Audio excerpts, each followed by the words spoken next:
এমন একটা জায়গা যেখানে আমি সহ আমার বন্ধুরা সবাই মিলে চলে যাচ্ছে আড্ডা দিতে, যেখানে ঘুরবো ফিরবো ছবি তুলবো সবকিছু করব।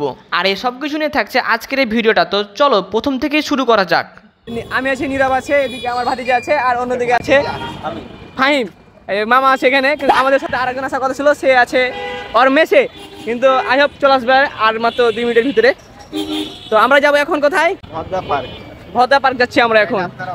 চাইলে আপনারা আসতে পারেন, কিন্তু আমরা আমাদের মিথ্যা কথা বলার অভ্যাস আছে, না আসলেও সমস্যা নাই। এই যে এতক্ষণ এই মাঠের জন্য ওয়েট করতেছিলাম গাইস, চলে এসছে। চলো বন্ধু, আজকের আবহাওয়াটা ছিল একদম পারফেক্ট একটা আবহাওয়া। আর এই সুন্দর ওয়েদারটাকে উপভোগ করতে করতে আমরা চলে এলাম ভদ্রাতে, আমাদের গন্তব্য ভদ্রা পার্কে। আর আজকের দিনটা শুক্রবার হয়, আমাদের যে পরিমাণে বেগ পেতে হয়েছে সেটা ভিডিও দেখলেই বুঝতে পারবেন। শুক্রবার যে অবস্থা, আমার মনে হয় না ভিতরে যেতে পারবো। ভদ্রা পার্কে আমি সহ আমরা টোটাল 5 জন গেছিলাম, কিন্তু আমরা কেউ টিকিট কাটার জন্য সিরিয়াল পাচ্ছিলাম না, যার কারণে 5 জন 5 দিক থেকে ছড়িয়ে ছিটে গেলাম এবং টিকিট কাটা শুরু করে দিলাম। একজন আছে আমাদের, ওই যে দেখো ওখানে, এই যে দেখো ওখানে লাইন অমান্য করে চলে গেছে, বুঝছো? ওখানে একজন আছে সিরিয়ালে, আর আরেকজন আছে আমাদের ফাহিম। কই ওই যে দেখো আমাদের ফাহিম লাইন অমান্য করে আছে, বুঝছো? মানে যে যখন পারবে সিরিয়ালে লেগে যাবে, দেখি কারটা আগে আসতে পারে। ফাইনালি গাইস আমরা 5টা টিকিট কেটে ফেলেছি, তা আবার চুরি করে একে নবল দিব আমরা, এই সব কিছু করতে পারি আর কি।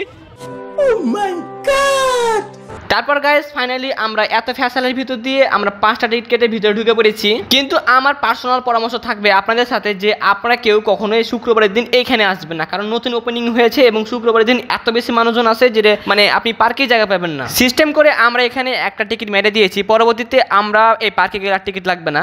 এই পার্কের ভিতরে আহামরি কিছু নেই, শুধুমাত্র আপনার প্রিয়জনকে নিয়ে আপনি সেখানে কিছু সময় থাকতে পারবেন। আমাদের তো ওইসব প্রিয় জিনিস নাই, তাই আমরা অন্যের প্রিয় জিনিস দেখতে গেছি। এখানে আসার আরো একটা মেন উদ্দেশ্য হলো অনেকগুলো ছবি তুলবো আমরা, যেখানে যাই না কেন সেখানে আমাদের দুষ্টুমি ফাজলামু থাকবেই। তারপর শুরু হয়ে গেছে এখন আমাদের ছবি তোলা, কিন্তু এই জায়গায় আমি যতগুলো ছবি তুলেছি আমার কাছে একটাও ছবি ভালো লাগেনি। আর এই জায়গায় ছবি ভালো না হয় আমরা চলে যাচ্ছি অন্য জায়গায়, অন্য কোনো সিস্টেমের ছবি তুলবো যেগুলো অনেক ভালো লাগবে। দুঃখজনক বিষয় হলো আমি এই ভদ্রা পার্কে ঘোরার জন্য কিংবা দেখার জন্য তেমন কোনো কিছুই পাইনি, কিন্তু পেয়েছি আমি একটা সস্তা ঘোড়া। ঘোড়াটা মনে হয় ডারাস থেকে অর্ডার দেওয়া হয়েছে, কিন্তু এই হতবাক ঘোড়াটার মেইন জিনিসটাই নাই।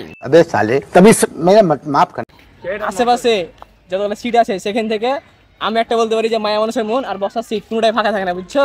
এটা মানতে হবে। আর শুক্রবার দিন আরো ফাঁকা থাকে না, বুকিং হয়ে যায়।